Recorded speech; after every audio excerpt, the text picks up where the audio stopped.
So my name is Jack Retzinger. This is my business partner, Russ D'Souza. We've also got Ryan, Saad, and David back there, the rest of our team. So, like Steve said, we applied to DreamIt with a company called Scribnia. If you were here for the kickoff back in May, you probably saw us present that. But we had the good fortune of selling Scribnia about a month into the summer, and we've been working on SeatGeek ever since. So what is SeatGeek? SeatGeek is a web application that provides price forecasts for sports and concert tickets sold on the secondary market. Give me the clicker. Here it is.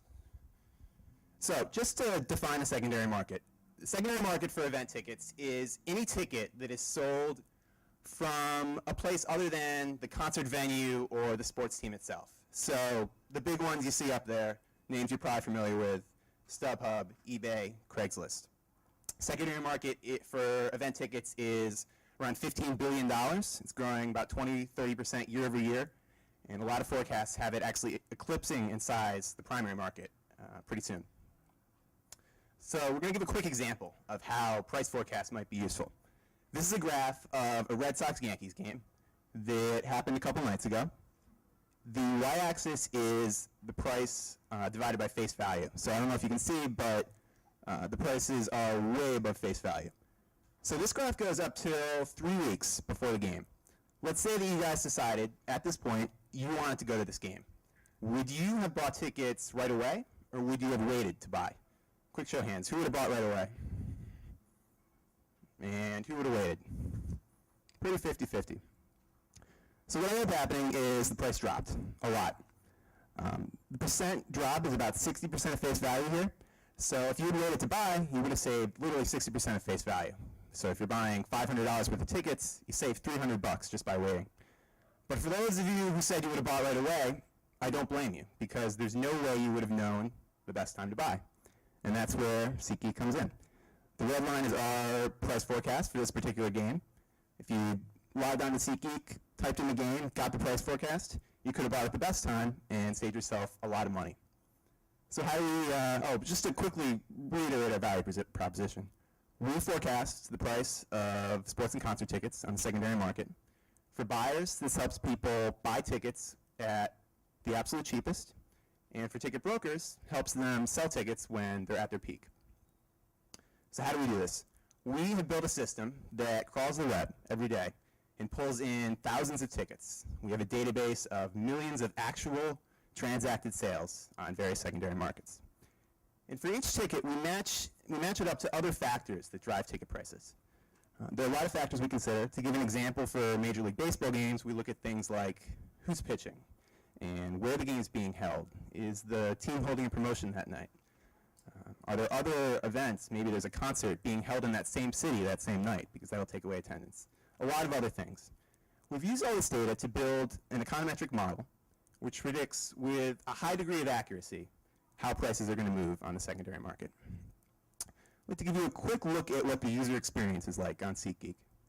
This is kind of the core of our site. This is an event page. So if a user wanted to go to this particular game, they'd search for the game, and they're going to get 3 separate price forecasts. One for cheap seats, one for medium seats, and one for expensive seats. You can see in this case, for the cheap seats, we're predicting steady prices. So the person could either buy now or they could wait. Probably wouldn't matter much. For the 2 more expensive categories, we're forecasting a price decline. So in these cases, this person would probably want to wait to buy until the prices had dropped. And they could sign up for an email alert. We would then email them when prices had reached their trough, when they'd reached the bottom point. It makes the process of buying tickets at the best possible time very easy. In addition, below that, we also list some of the best deals that we've pulled in from various secondary markets. We have a proprietary system that figures out where the best deals are. So when a user wants to buy a ticket right away, they don't even need to leave the page. They can look down here, click on the link that looks best to them, and buy their tickets. This is great for users. It also directly relates to our monetization scheme, which Russ is going to talk a little bit about. Great, thanks a lot.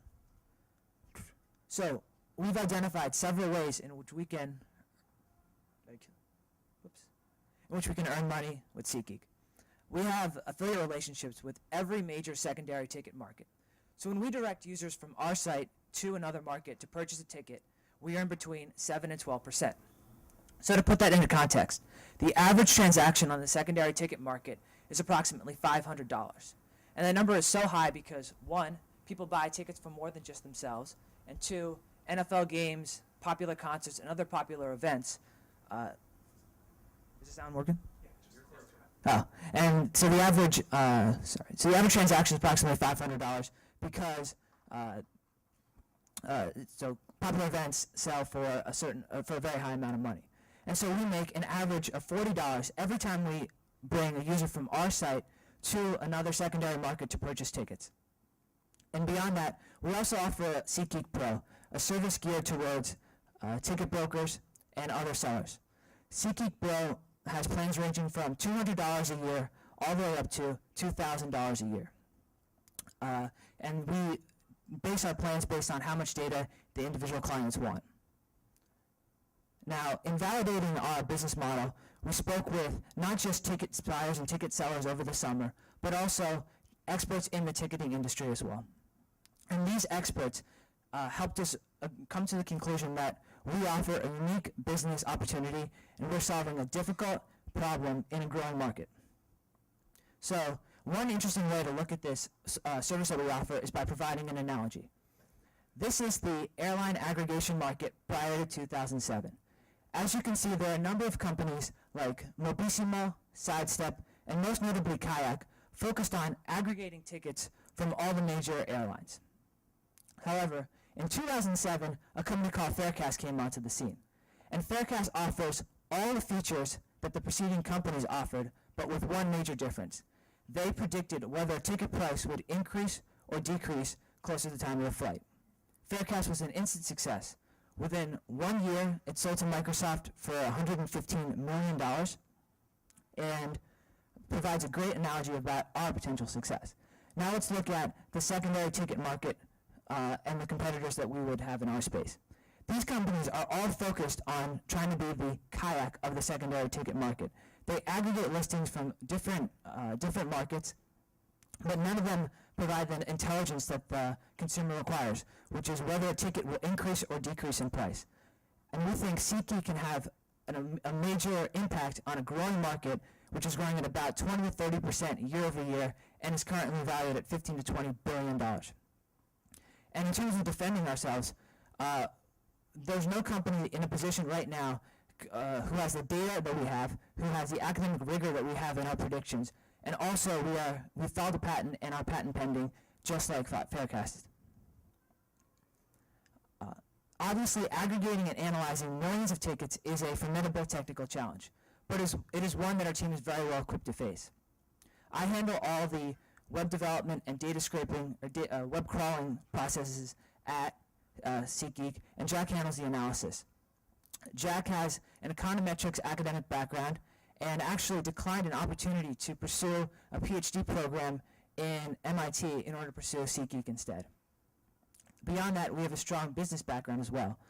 After graduating from Dartmouth, both of us worked in top-tier management consulting firms, and we've launched, run, and successfully exited 2 web startups, Evolving Vox and Scribnia. Beyond that, we have a great advisory team and who have provided us with a great amount of impact and input this summer. Gabriel Weinberg is our DreamIt mentor and has helped us design our database and to deal with some of our web processes. Andrew Sweeting is the leading academic in this field. He's published a number of papers exploring how ticket prices move on the secondary market, and he has agreed to be our advisor at SeatGeek. So where are we now? We've currently built a service that predicts the way ticket prices move. We're in private alpha at the moment, but we'd welcome all of you guys to sign up for our service. To sign up, you can simply email admin@seatgeek.com, and in addition, we plan on adding concerts and NFL games in the upcoming weeks as well. We'd like to thank you for hearing us talk about SeatGeek today.